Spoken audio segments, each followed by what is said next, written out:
Is Donald Trump a fascist? Is he undermining democracy? There is a persistent claim that Donald Trump, we see him issuing presidential decrees. We see him bending or even ignoring the law in certain areas. And there is this idea that the rise of Donald Trump is a step back for democracy. What do you think of these claims? I don't wish to defend Donald Trump, who is a reactionary bourgeois politician. But nevertheless, I think that there's a lot of hysteria being generated since the election of Trump, even before. All kinds of dire black warnings about the threat to democracy, fascism, I don't know what. Now, and even many people on the left have been affected by this, actually. Trump is presented as a source of all our evils and, like some kind of devil that's suddenly appeared by black magic or something like that. And by black magic, he seems to have got control of the United States of America. These are so-called explanations which explain nothing. It's just hot air, really. Now, the celebrated philosopher Spinoza, marvelous, profound philosopher, he once said that the task of philosophy, is to neither weep nor to laugh, but to understand. Now, let's set aside all the hysteria and all the noise and the propaganda for a moment and try to reflect, try to think with a cool head and answer the question, how can you explain the phenomenon of Donald Trump? Now, first of all, if he's responsible for all the evils which are being stated, they're all down to him. The wars, the crises and the instability and so on. Now, that, really speaking, it's not possible for one person, one individual to do these things. No matter how clever he is, no matter how powerful he is and so on. No, it's just simply not possible. If it is true, and it is partly true, it is true what you say, that he certainly acted in a way which has led to these crises, but that can't be just because of him. It must be something that's inherent in the objective situation itself. And it is, in point of fact. Let me take one simple fact. You see, for a long period, at least since the fall of the Soviet Union, you had the phenomenon known as globalization, which was really an intensification of international trade, of the world division of labor, if you like. And that served a purpose because one of the contradictions which prevents the development of capitalism is the limitations of the national market. And therefore, by developing Marx explains this in the third volume of Capital, that one of the ways in which they get around, for example, the falling rate of profit, is to develop world trade. And this has been done in a colossal, unprecedented way for the last at least three or four decades. Yes, but this, of course, has now reached its limits. I won't go into the details. It's a separate discussion. It's reached its limits and it's turning into its opposite. All the factors that made for the economic growth of the last period have now turned into their opposite.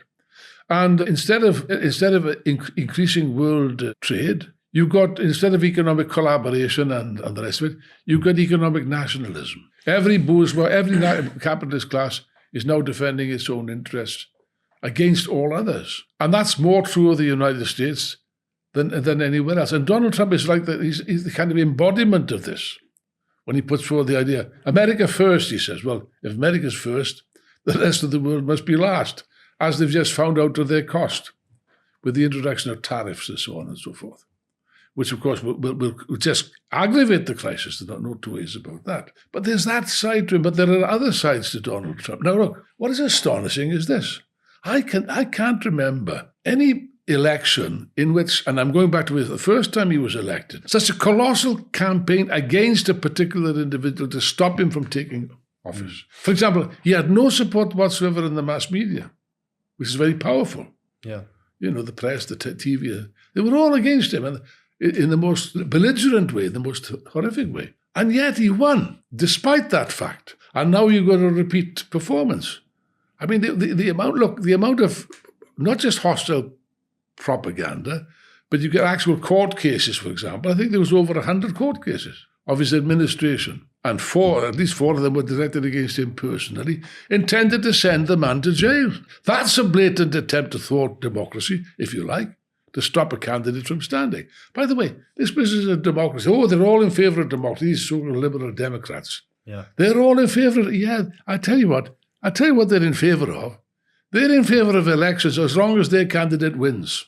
If that's not the case, if it's a candidate they don't approve of, then they're not in favour of it. Proof, I'll prove it now. Vance stated this recently, denounced it. This absolute scandal that's taking place in Romania. Because they didn't like Georgescu as a candidate they didn't approve of. Well, I don't necessarily agree with everything that Georgescu stands for or says. That's beside the point. He's got a right to stand, same as anybody else. They didn't. He got elected, and what did they do? They cancelled the election. Can you imagine it? And then they arrested him for the second time. That's right. Then they've arrested him, and they want to stop him again. They want to stop him from standing as an election again. Now, if this is not a blatant violation of elementary democratic rights, I don't know what is. And that's the way these so-called liberals conduct themselves. And they've got the brazen cheek then to accuse Trump of being a threat to democracy. A fascist, in fact. Fascism is used as an insult. You might just as well call him a son of a bitch or anything else. Yeah. Any other nasty epithet. It's not used as a scientific expression. Now, Marxism is a science.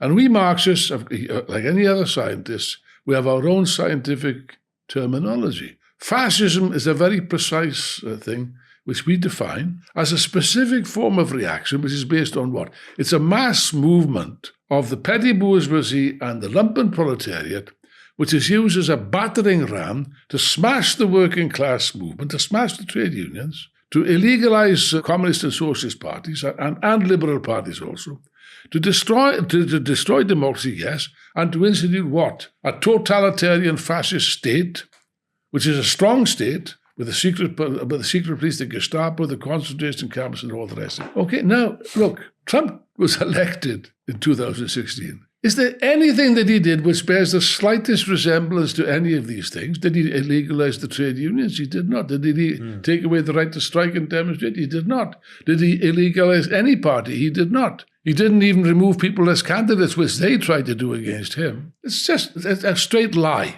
No, actually, if Donald Trump has got any kind of ideology, which is dubious that he does, but that if he does have, then he doesn't base himself on Hitler and Mussolini. He bases himself on Roosevelt. Yeah, not F.D. Roosevelt, not Franklin Delano Roosevelt of the 1930s, who was responsible for the New Deal, but Theodore Roosevelt, Teddy Roosevelt as he was known, before the First World War. That's his model. Free market capitalism, no taxes or low taxes, and the state, far from a strong state, Trump is not in favour of a strong state. He's in favour of the least possible state intervention. That's another matter. But certainly, whatever else it might be, it's nothing in common with fascism.